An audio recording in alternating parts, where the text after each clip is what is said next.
یہ آپ سنتے رہتے ہیں، یہ باتیں میں نے بیان نہیں کرنی کہ جس نے رمضان کا قیام کیا اس کے گناہ معاف ہو گئے، یہ تو آپ جانتے ہیں۔ جس نے لیلۃ القدر کا قیام کیا گناہ معاف ہو گئے، جس نے جمعہ پڑھا اگلے جمعے تک کے گناہ معاف ہو گئے، جس نے حج کیا اس کے گناہ معاف ہو گئے۔ کوئی نیکی ایسی نہیں ہے جو گناہوں کی معافی کا باعث نہ بنے، لیکن جو میں آپ کے سامنے باتیں بیان کرنا چاہتا ہوں وہ دو ہیں، پوری توجہ سے سنیں۔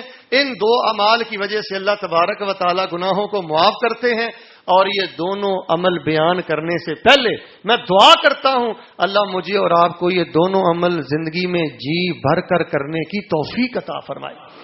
پہلا عمل آپ سن لیں، آج کا موضوع ہے معافی کسے ملے گی، کیونکہ آج کل تو بڑے بڑے گناہ گار بھی معافی مانگ رہے ہیں نا، اور آج کل تو معافی کا ہی معاملہ ہے، راتیں ہی معافی کی ہیں، سب کچھ معافی کے لیے ہو رہا ہے، تو اگر ہمیں پتہ ہی نہ چلے کہ معافی کسے ملے گی، تو آئیے دو عمل میں نے بیان کرنے ہیں اور تین حدیثیں بیان کرنی ہیں، یعنی 6 حدیثیں ہوں گی، 2 عمل ہوں گے۔ پہلا عمل آپ سن لیں، قرآن و حدیث کے مطالعہ سے پتہ چلتا ہے کہ جو بندہ لوگوں کے لیے آسانی پیدا کرتا ہے، سنو نماز پڑھنے والوں، روزہ رکھنے والوں، جو بندہ لوگوں کے لیے آسانی کرتا ہے، لوگوں سے تکلیف دور کرتا ہے، لوگوں کی پریشانیاں دور کرنے کی کوشش کرتا ہے، بے لوث کسی کے کام آتا ہے، جو بندہ کسی بندے کے لیے آسانی پیدا کرتا ہے، اللہ تبارک و تعالی اس عمل کے بدلے اپنے بندے کے بڑے بڑے گناہوں کو معاف فرما دیتے ہیں۔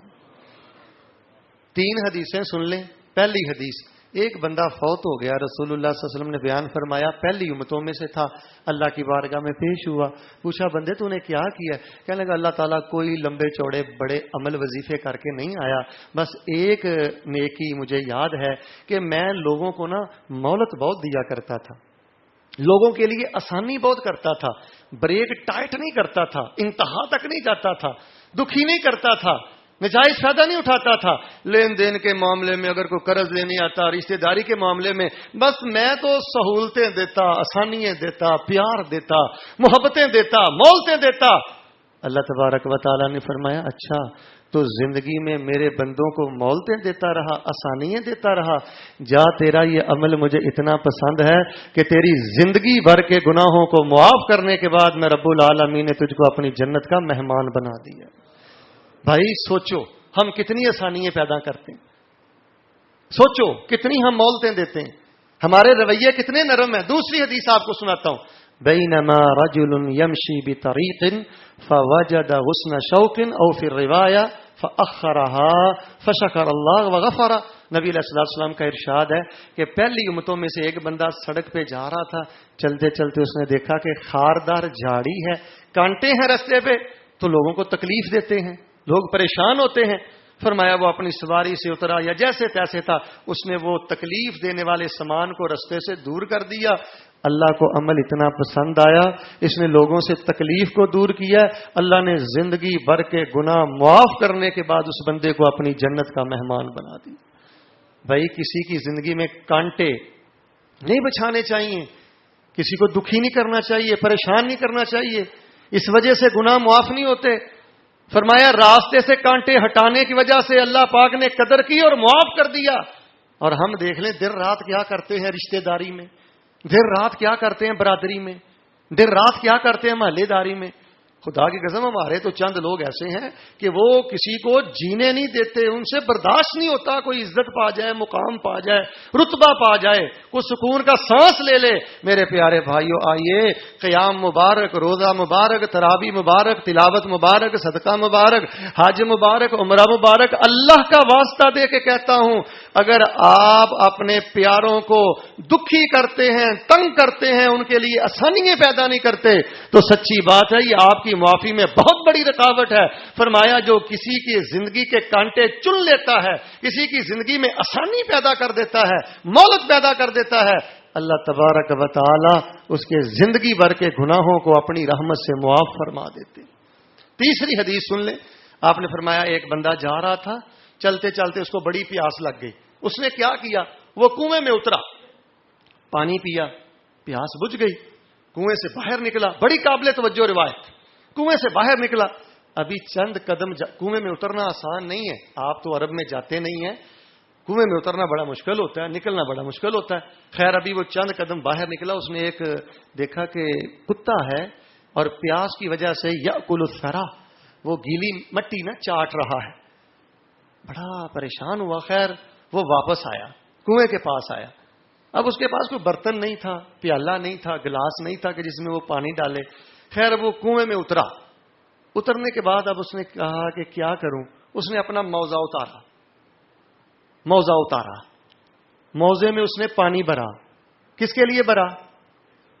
بولتے نہیں. اور انسانوں کے کام نہ آنے والوں، اب آپ کی دعائی کا اہتمام نہ کرنے والوں، اور مسلمان کے لیے نہ تڑپنے والوں، مسلمانوں سے محبتیں نہ کرنے والوں، میرے پیارے بھائیوں، ہم کہتے ہیں معافی نہیں ملتی. بہن دکھی، بھائی دکھی، رشتہ دار دکھی، زبان کے رویے اچھے نہیں ہیں، کسی کے کام نہیں آتے. یہ بہت بڑا عمل ہے. فرمایا جو کسی کو آسانی دے، کسی کا خیال کرے، اللہ اس بندے کے گناہوں کو معاف کرتے ہیں. اب یہ کنویں میں اترا، اپنے موزے میں اس نے پانی ڈالا. کس کے لیے؟ اچھا پانی تو ڈال لیا، لیکن ہم نے دیکھا ہے کیونکہ عرب میں جانے کا موقع رہتا ہے، ریاض میں، خیبر میں، جب ہم جاتے ہیں کنویں کو دیکھتے ہیں، صلح حدیبیہ والا کنواں اور دیگر کنویں، تو وہاں پر اب اس نے اگر ایک ہاتھ میں پکڑ لینا موزہ تو وہ اوپر نہیں چڑھ سکتا، دونوں ہاتھ استعمال کرنا پڑتے ہیں. کنواں ہوتا ہے، گرنے کا خدشہ ہوتا ہے. اب دوسرا مسئلہ، ہم جیسا ہوتا تو شاید وہ سوچتا یار ہے تو کتا ہی، اپنے آپ کو اتنی پریشانی میں ڈالنے کی ضرورت کیا ہے. ہم تھوڑا سا کسی کا کام کریں نا تو 38 مرتبہ کہتے ہیں یار میں تو ذلیل ہو گیا تیری خاطر.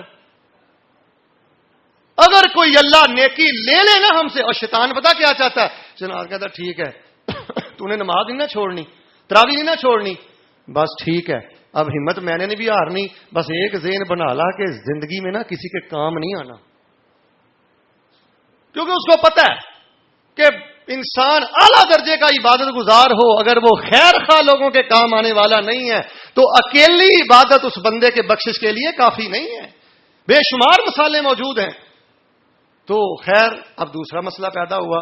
حدیث کے لفظ ہیں فَمَلَأَ خُفَّهُ، اس نے اپنے موزے کو پانی سے بھرا، وَأَمْسَكَ بِفِيهِ، پھر اس نے وہ موزہ جو تھا وہ اپنے منہ میں، اپنے دانتوں میں لیا، اپنے منہ میں رکھ لیا. رسول اللہ فرماتے ہیں ایک کتے کے لیے، لاہور کے رہنے والوں ایک کتے کے لیے اتنا اس نے عمل کیا. باہر نکلا، فسقى القلب، کتے کو پانی پلایا، فشکر اللہ وغفر اللہ، اللہ پاک کو اس کا یہ درد، یہ فکر، یہ آسانی، یہ مہلت، یہ خیر، یہ جذبہ اتنا پسند آیا کہ اللہ تبارک و تعالیٰ نے اس ایک عمل کی وجہ سے اس کے زندگی بھر کے گناہوں کو معاف کر دیا. بھائیو پہلی بات میں نے مکمل کر دی ہے، لمبی بات میں نہیں کروں گا، آخری بات سن لیں.